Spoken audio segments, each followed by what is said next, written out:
تازه تو برق بود، الان مجدد وصل میکنم به برق. اون تو ترمومتر کار نمیکنه چون ذرورق لیزرش بازتاب داره، نمیتونیم با ترمومتر اندازه بگیریم. یه دماسنج معمولی گذاشتم، دیجیتال معمولی گذاشتم، دما در حال افزایش الان.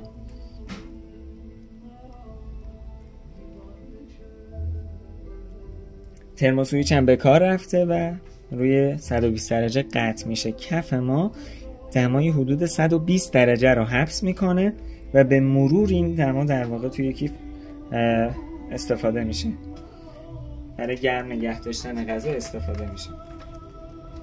کف ما 120 درجه سانتیگراد رو در واقع ذخیره میکنه و به مرور این 120 درجه استفاده میشه برای گرم نگه داشتن غذا.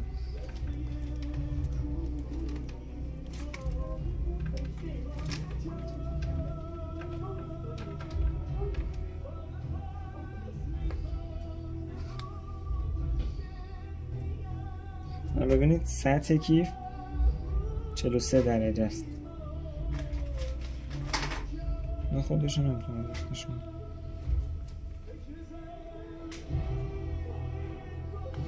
- 91 درجه. دمای خیلی عالی رو از کف کیف داریم.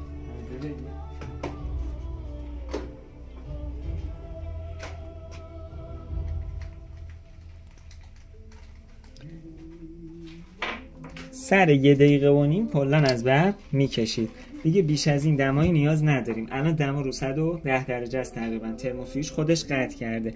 این تایمیه که ما داریم اعلام میکنیم خدمتتون. این قسمت هم میتونید بچسبونید، گیر بدید در واقع اینجای کیف و کامل دما رو همیشه ببینید، دمای داخل کیف رو ببینید. این دما تا 2 ساعت قشنگ توی این کیف میتونه حبس باشه، غذا حتی باشه، حتی 3 ساعت راحت میتونه توی دمای 70 درجه غذا رو نگه داره.